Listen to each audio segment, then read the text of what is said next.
The genius of Taylor Swift is in the fact that we have a familiarity and an established signature kind of song, kind of those nostalgic, going through all of the good times, and then the kind of slash of how dare you with the heartbreak.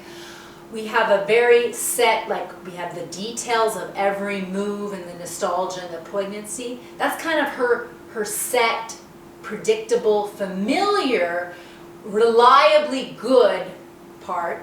And then we have an element of surprise and unpredictability with her, where she will try something new and have a new image, like when she did the Reputation album, that played right into her shadow side rather than kind of keeping up that good girl side.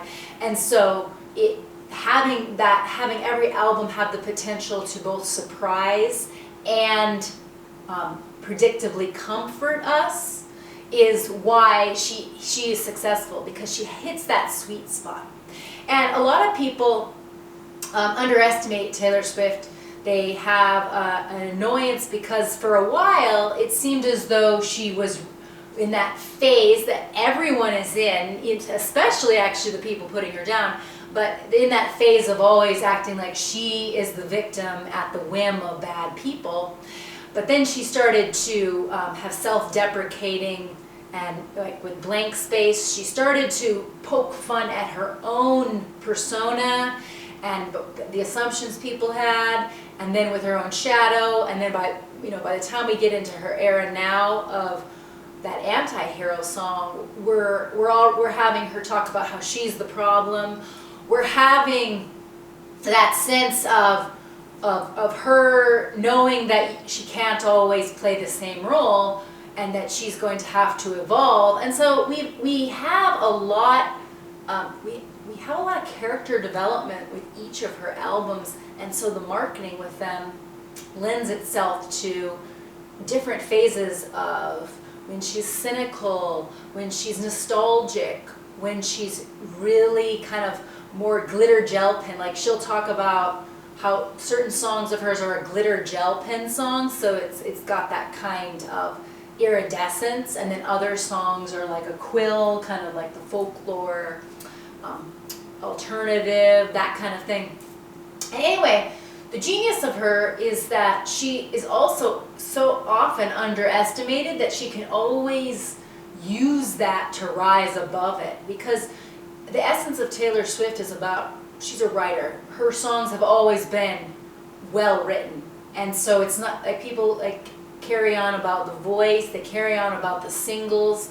Well, no one likes Taylor Swift's for, I mean, those are not what is the iconic signature aspect of her. The signature aspect of her is the amount of authenticity of emotional experiences, rendering that emotional intelligence and poignancy in writing, in setting a scene, in a song that feels like you are there, and it brings you to your own memories, and you have your own heartbreak nostalgic moment.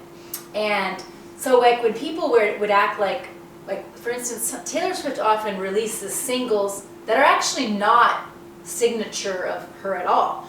Like the singles she releases, for instance, the single "We're Never Getting Back Together," like people who only have heard that or certain kinds of singles by Taylor Swift will think that she's a ditz because they've only heard that. And I think, well, that just shows your level of reference and frame is so limited, because that is actually just that's when she was trying something new. That's when she was trying to be kind of more of a petty 22-year-old, just releasing a kind of ha-ha song, but that's not signature of her. It's like if the smart girl wanted to have a moment where she just kind of got simple and dumb. Like usually she's always rendering poetry, but then she just wanted to have a cheerleader song. That's kind of what I think of that. Like that's out of the norm.